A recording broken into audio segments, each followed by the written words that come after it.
இன்றைக்கி மன உளைச்சலில் இருக்கிறவங்களுடைய எண்ணிக்கை ரொம்ப அதிகமாக இருக்குது. முதல்ல மன உளைச்சல்னால் என்னன்றதை நம்ம புரிஞ்சுக்கணும். இது ஒரு கதை மூலமாக அழகாக நம்ம புரிஞ்சுக்க முடியும்.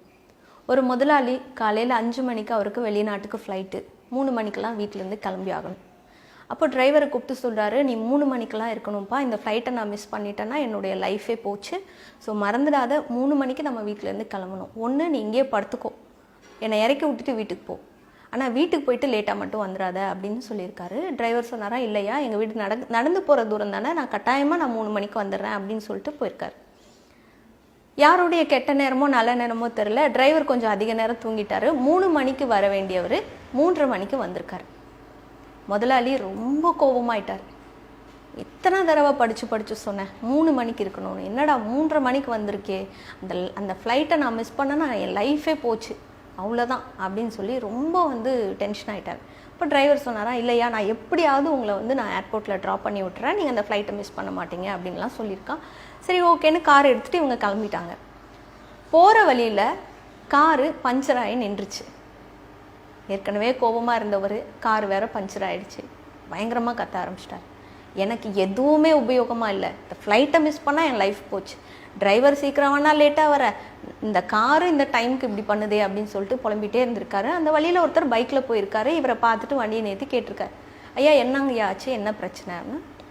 இல்லைப்பா, காலையில் 5 மணிக்கு எனக்கு ஃப்ளைட்டு, இப்போ நான் ஏர்போர்ட் போனால் தான் அந்த ஃப்ளைட்டை மிஸ் பண்ணாமல் பிடிக்க முடியும், இல்லைன்னா என் லைஃப் போச்சு, டிரைவர் லேட்டாக வந்துட்டா, காரு பஞ்சர் ஆகிடுச்சு, என்ன பண்ணுறது தெரில அப்படின்னு புலம்பியிருக்காரு. உடனே அந்த பைக்கில் வந்தவர் சொன்னாரா, சரி வாங்கய்யா நான் வேணா உங்களை கொண்டு போய் இறக்கி விட்டுறேன் அப்படின்னு.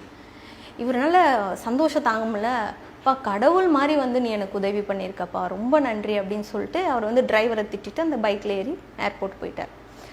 போய் உள்ளெல்லாம் போயிட்டு ஃப்ளைட்லேயும் ஏறி உக்காந்துட்டாரு. ஃப்ளைட்டும் கிளம்பிடுச்சு. இப்போது அவர் நினச்சிட்டு இருக்காரு, இந்த டிரைவர் படுபாவி ஏமா மாதிரி எவ்வளோ லேட்டாக வந்துட்டான், நம்ம வாழ்க்கையே முடிஞ்சிருக்கும், இந்த ஃப்ளைட்டை மிஸ் பண்ணியிருப்போம், நல்ல வேலை பைக்கில் வந்தவர் கடவுள் மாதிரி நம்மளை காப்பாற்றிட்டாரு.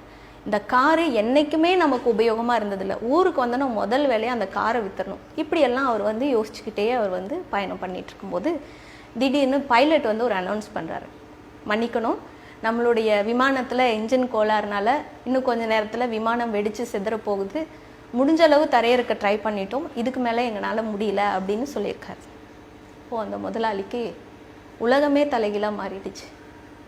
அந்த நிமிஷம் அவர் நினைக்கிறார், இந்த டிரைவர் கடவுள் மாதிரி லேட்டாக வந்தான், அப்போவே எனக்கு புரிஞ்சிருக்க வேணாமா, நம்ம காரு கூட நம்மளை காப்பாற்றுறதுக்காக வழியில் பஞ்சராச்சே, அப்போ கூட எனக்கு புரியலையே, எங்கேயோ இருந்து வந்த பையன் யமபாதகம் பைக்கில் கொண்டு நம்மளை இந்த ஃப்ளைட்டில் ஏற்றி விட்டானே, இப்போ நம்ம வாழ்க்கையே முடிஞ்சிருச்சே அப்படின்னு புலம்பிகிட்டே இருந்திருக்கார்.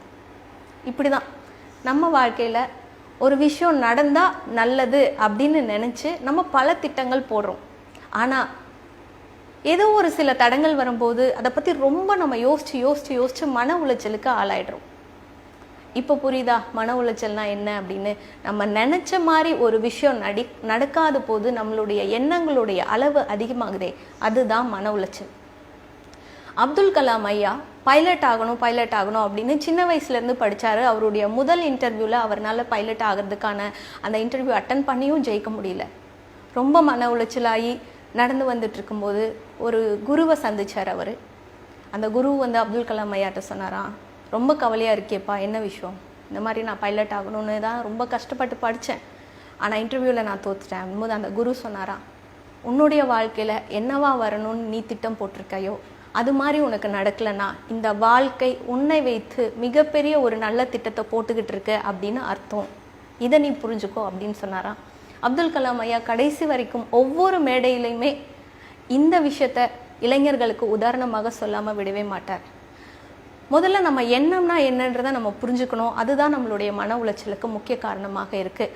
ஒவ்வொரு துளியாக விழும் மலை துளி எப்படி ஆறாக மாறுதோ, பாறையிலிருந்து கசியும் நீர் எப்படி மிகப்பெரிய அருவியாக மாறுதோ, அதுபோல் நம்மளுடைய ஒவ்வொரு எண்ணமும் இணைந்து மனம் போல உருவாகுது. அப்போது ஒவ்வொரு எண்ணமும் ஒரு கெட்ட சூழ்நிலை நடக்கும்போது நெகட்டிவாக நினைக்க ஆரம்பிக்கும் போது அது ஒரு பண்டலாகி மன உளைச்சலாக நமக்கு மாறிடுது. அப்போது எந்த சூழ்நிலை நடந்தாலும் இது ஏதோ ஒரு நல்லதுக்கு தான் இந்த மாதிரி நடந்திருக்கு, ஏதோ ஒரு நல்லதுக்கு தான் இந்த மாதிரி நடந்திருக்குன்னு நம்ம பாசிட்டிவாக நினைக்க ஆரம்பித்தோம் அப்படின்னா நம்ம மொத்தமாகவே பாசிட்டிவான ஒரு மனதை கொண்ட ஒரு மனிதராக மாறிடுவோம். அந்த ஒரு நல்ல எண்ணங்கள் நம்மை சுற்றி ஒரு நல்ல வெற்றியையும் சூழ்நிலையும் உருவாக்கி கொடுக்கும். இதுக்கு அப்துல் கலாம் ஐயாவுடைய வாழ்க்கை பெரிய உதாரணம். இந்த தகவல் உங்களுடைய மன உளைச்சலுக்கு கட்டாயமாக ஒரு மருந்தாக இருக்கும். இது போல் நம்ம சுற்றி நிறைய பேர் மன உளைச்சலில் இருக்காங்க. இந்த வீடியோவை அவங்களுக்கு ஷேர் பண்ணுங்கள். இது அவங்களுக்கு ஒரு மிகப்பெரிய உதவியாக இருக்கும்.